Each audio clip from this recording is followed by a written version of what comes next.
నమస్తే. రాష్ట్రంలో ఒక పండగ వాతావరణం కనిపిస్తున్నది.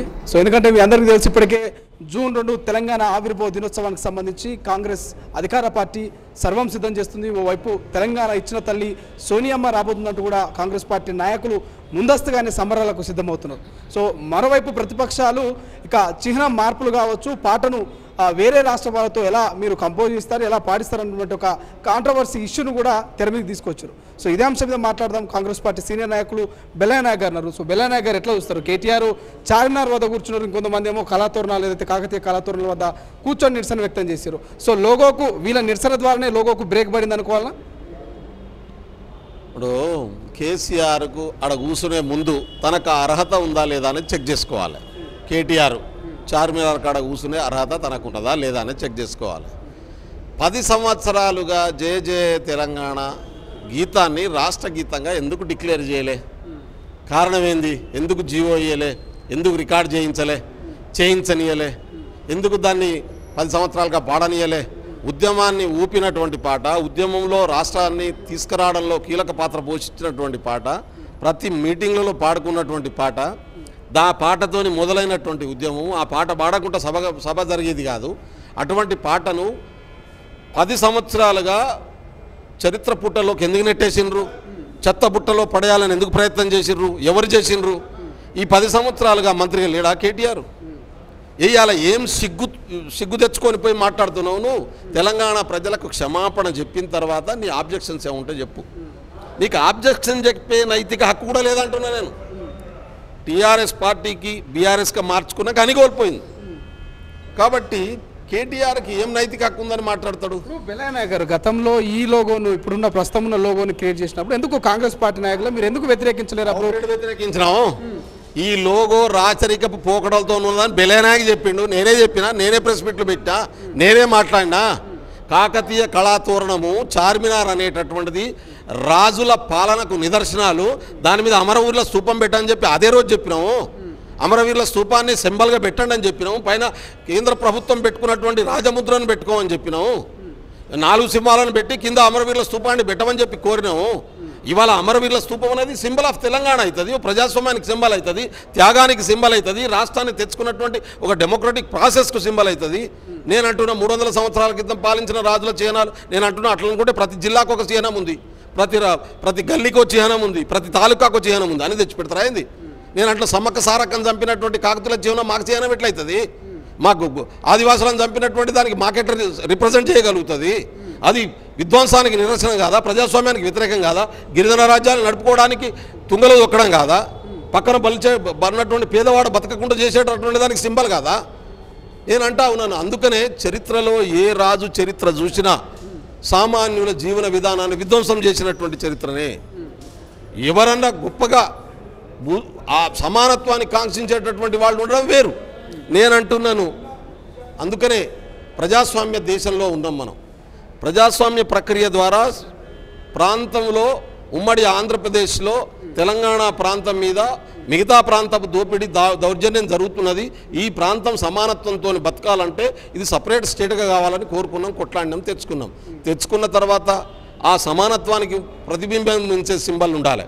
దాని అర్థం చార్మినార్కు చరిత్ర లేదని చెప్పాను, కాకతీయులకు చరిత్ర లేదు. ఉంటాయి ఇట్లా ప్రతి గల్లీకో చరిత్ర ఉంది, ప్రతి ఊరికో చరిత్ర ఉంది. వాటిలన్నింటినీ ప్రైడ్గానే చూస్తాం మనం.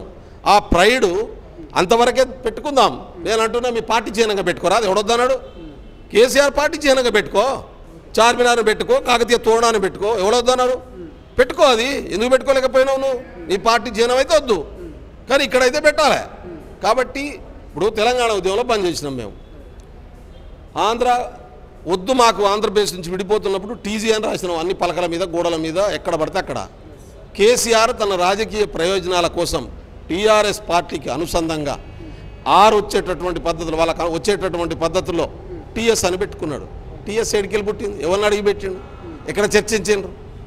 ఇవాళ మాతో ఇవాళ ఓపెన్గా అఖిలపక్షం మీటింగ్ పెట్టినటువంటి పరిస్థితి ఉన్నది.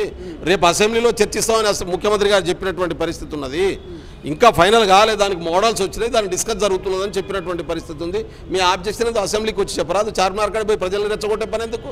నువ్వు ఎమ్మెల్యేవే కదా, మొన్న అసెంబ్లీలో మాట్లాడినావు కదా, మీ అయ్యని రోజు చానే చెప్పమను. అంటే వాళ్ళు చేసినటువంటి ఫోన్ ట్యాపింగ్ లాంటి కేసులు బయటకు వస్తున్నాయి, వాళ్ళు చేస్తున్నటువంటి దోపిడీ బయటకు వస్తున్నది. ఇవాళ తెలంగాణ ఆవిర్భావ దినోత్సవాన్ని కాంట్రవర్సీ చేసేటటువంటి పని పెట్టుకున్నారు. ఇది తెలంగాణ ప్రజలను అవమానించడం తప్ప ఇంకోటి కాదు. ఈ గే విషయానికి వస్తే తెలంగాణలో లేరా ఇంత మంచి గాయకులు కావచ్చు, మ్యూజిక్ కంపోజ్ చేసిన వాళ్ళు తెలంగాణలో లేరా? ఎందుకు కీరవాణి తోటే ఎందుకు కంపోజ్ చేస్తూ పాడించాలనేది ప్రధానమైనటువంటి డిమాండ్. ఎవరు చేస్తున్నారు?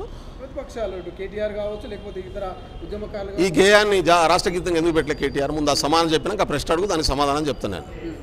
నేనేమంటున్నానంటే రాష్ట్రం ఏర్పడ్డది, ఈ రాష్ట్ర గీతాన్ని పెట్టాల్సిన వాళ్ళు పెట్టలేదు. 10 సంవత్సరాలు పాలించి దోసుకొని వెళ్ళిపోయినారు. రాష్ట్ర ప్రజల ఆత్మగౌరవాన్ని గుర్తించలేదు, తెలంగాణ ఉద్యమకారుల ఆత్మగౌరవాన్ని గుర్తించలేదు. ఈ ప్రభుత్వం ఈ గేయాన్ని రాష్ట్ర గేయంగా గుర్తించి దాన్ని రికార్డ్ చేసే పని పెట్టుకున్నది. దాని మీద దాని కన్న తల్లి, దాన్ని రాసినటువంటి పురుడు పోసుకున్న తండ్రి అందశ్రీ గారు, ఆ పాట మీద సర్వ హక్కులు సర్వ అధికారాలు అందశ్రీకి తప్ప ఇంకోళ్ళకి లేవు. ఎందుకంటే తెలంగాణ ఉద్యమాన్ని నడిపించడం కోసం ఆయన రాసిండు.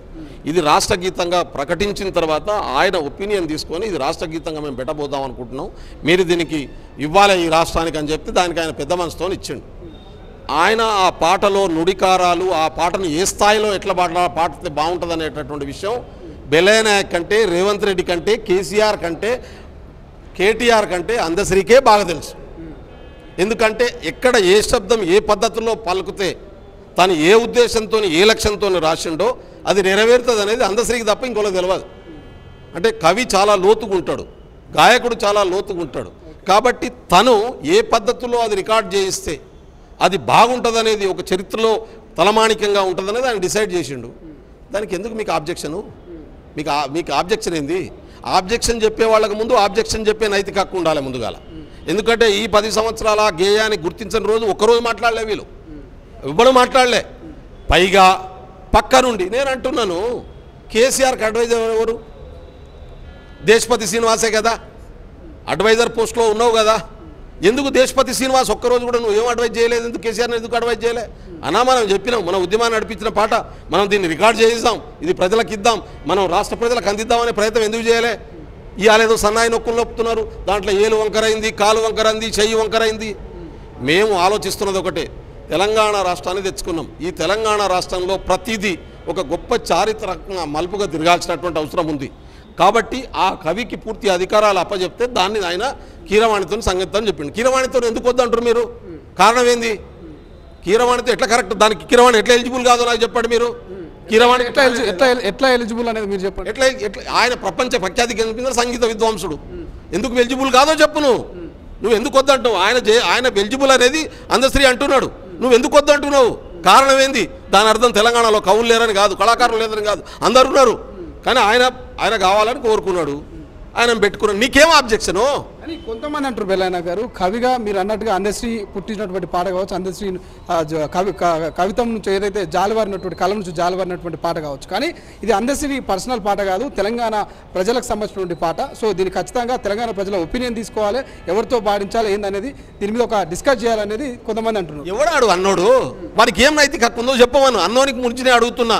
నువ్వు ఈ పాటను రాష్ట్ర గీతంగా గుర్తించాలని చెప్పి 1 గంటనన్నా నిరాహార దీక్ష చేసి ఉంటే, కేసీఆర్కి ప్రొటెక్ట్ చేసి ఉంటే నీ నైతిక హక్కు ఉంటుంది. 10 సంవత్సరాలుగా దాన్ని తీసుకుపోయి కేసీఆర్ చెత్త బుట్టలో పడేస్తే మాట్లాడినోడు దాన్ని తీసుకొచ్చి ఇప్పుడు రాష్ట్రపరం చేయబోతుంటే దానికి అడ్డం పడే ఉద్దేశమే తప్ప ఆ పాఠం మీద నీకు ప్రేమ లేదు, ఆ పాఠం గౌరవం దక్కాలనే కోరిక లేదు నీకు. నీ ఉద్దేశం అంతా కూడా ఈ పాట రావద్దు, దీన్ని అడ్డుకోవాలి. కేసీఆర్ ఏ ఉద్దేశంతో దాన్ని చెత్తబుట్టలో పడేసిండో అది అక్కడే ఉండాలని కోరుకుంటున్నావు. నువ్వు దీనికి అడ్డం పడాలనే లక్ష్యాన్ని కలిగి ఉన్నావు, అంతే తప్ప ఈ పాట జాతీయపరం కావాలనే కోరిక లేదు నీకు. తెలంగాణ ఉద్యమంలో ఉద్యమకారుల మీద తుపాకీ ఎత్తుపెట్టిన తెలంగాణ ఇప్పుడు మాట్లాడుతున్నటువంటి వీళ్ళంతా ఇగో ఫలానంతో బాడిపి తీసుకొనిరా చెప్పును ప్రపోజ్ చేయి, ఈయన బాడితే బాగుంటుందని ఉన్నది ఆద్దాము మాట్లాడేటోనికి. ఈయన బాడితే ఇది కరెక్ట్ ఉంటుందని చెప్పుకొని తీసుకురా. ఈయన బాడాలి, ఈయన మ్యూజిక్ ఇవ్వాలని చెప్పి అందశ్రీ డిసైడ్ చేసిండు. ఆయన మీద ఆయనకు హక్కులు ఉన్నాయి కాబట్టి ఈయన కాదు, ఈయన బాడాలని తీసుకురా రాదు. ఏమున్నదా? దేశపతి శ్రీనివాసుని తీసుకొని రమ్మంట్లా రా, తీసుకొని రా. కేటీఆర్ తీసుకొని రా, నీకున్నది ఆద్దాము. అది లేకుండా అది నడిచేటోని కాళ్ళకే దుమ్మనుకుంటుంది, పనిచేసేటోని చేతులకే మట్టి అంటుకుంటుంది. కుర్చీలో కూర్చొని బుడ్డి చెదలు పట్టేదాకా మాట్లాడేటోడు మాట్లాడుతూనే ఉంటాడు. ఇటువంటి వాళ్ళతోని అయ్యేది లేదు, పోయేది లేదు. మేము ప్రజలు కోరుకునే విధంగా అంత రాష్ట్రానికి గౌరవం దక్కే విధంగా ఆ పాట చిత్రీకరణ జరిగింది, జరుగుతుంది, రేపు రిలీజ్ అవుతుంది. కానీ ముఖ్యంగా తెలంగాణ ఉద్యమ సమయంలో ఉద్యమకారుల మీద తుపాకీ ఎక్కుపెట్టినటువంటి రేవంత్ రెడ్డి గారు తెలంగాణ చరిత్రను తుడిపించే ప్రయత్నం చేస్తా ఉన్నారు, తుడిచివేసే ప్రయత్నం చేస్తున్నారు అంటున్నారు. ఎట్లా చూస్తారు దీని ఈ స్టేట్మెంట్ ఎట్లా మీరు కౌంటర్ ఇస్తారు? తెలంగాణ ఉద్యమంలో పనిచేసిన వాళ్ళని నెత్తిన పెట్టుకున్నాడా కేసీఆర్? తెలంగాణ ఉద్యమంలో పనిచేసిన ఉద్యమకారులను ఎక్కడ పెట్టిన కేసీఆర్ అధికారంలోకి వచ్చినప్పుడు?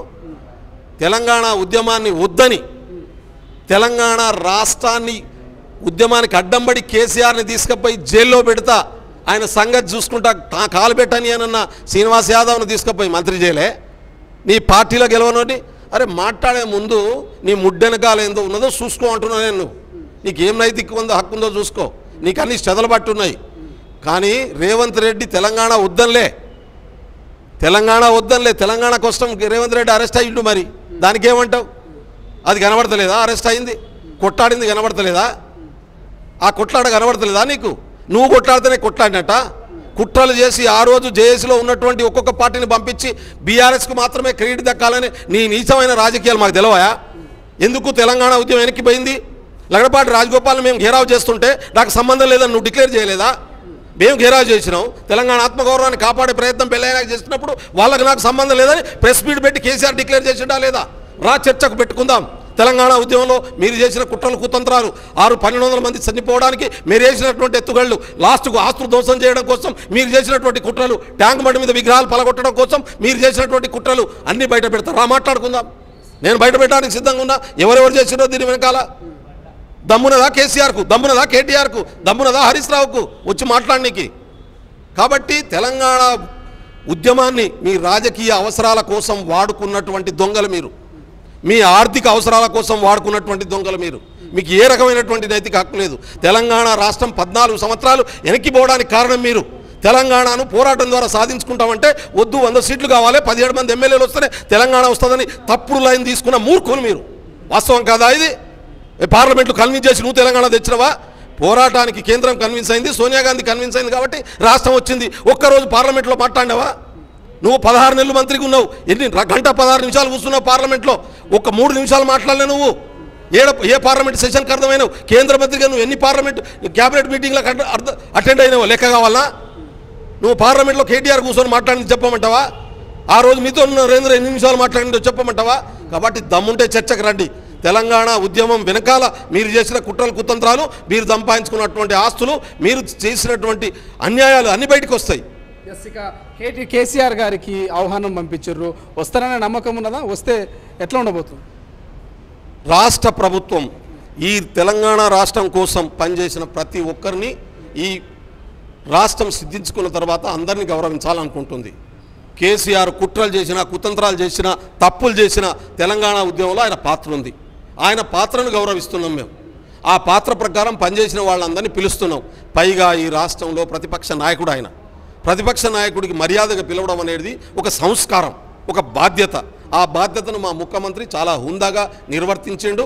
కాబట్టి రావాలని నేను కూడా కోరుకుంటా ఉన్నాను.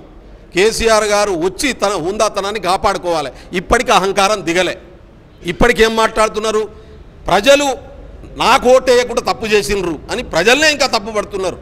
కానీ ప్రజాస్వామ్యంలో ఉన్న ప్రజలే మనకు ప్రభువులు. ఎమ్మెల్యేలు, ఎంపీలు, మంత్రులు, ముఖ్యమంత్రులు అందరూ జీతగాళ్ళు అనే విషయం ఇవాళ కేసీఆర్ కూడా ఇంకా సోయి వస్తలేదు. కాబట్టి రావాలని కోరుకుంటున్నా. రేపటి ప్రోగ్రాంలో భాగస్వాములు కావాలని కోరుకుంటున్నాను. చివరగా వీరంతానేమో తెలంగాణ ఆవిర్భావ దినోత్సవ వేడుకల్లో బిజీగా ఉన్నారు. బీజేపీ మాత్రం ఆ ధర్నా చౌక్లో ధర్నా కూర్చున్నది టెలిఫోన్ ట్యాపింగ్ సంబంధించి. దీని మీద కామెంట్ చేస్తారా? ఇప్పుడు ఊరు కాలుతుందని ఒక దిక్కంటే ఊరంతా ఏడుస్తున్నట్టే ఆ సూరులో సుట్టగాలిందని ఇంకోటి ఏడిచినట్టు అట్లున్నది బీజేపీ వాళ్ళు చేసే లెక్క. ఏమన్నా ఉన్నది ఆ లెక్క?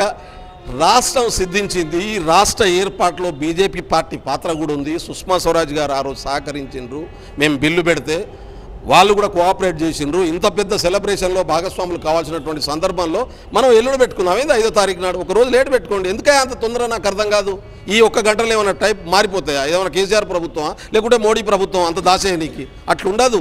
మేము రాజ్యాంగబద్ధంగా ప్రజాస్వామ్యబద్ధంగా ఉంటుంది. ఖచ్చితంగా అన్ని కేసులు బయటికి తీసుకొస్తాం. చట్టం పని తను చేస్తుంది.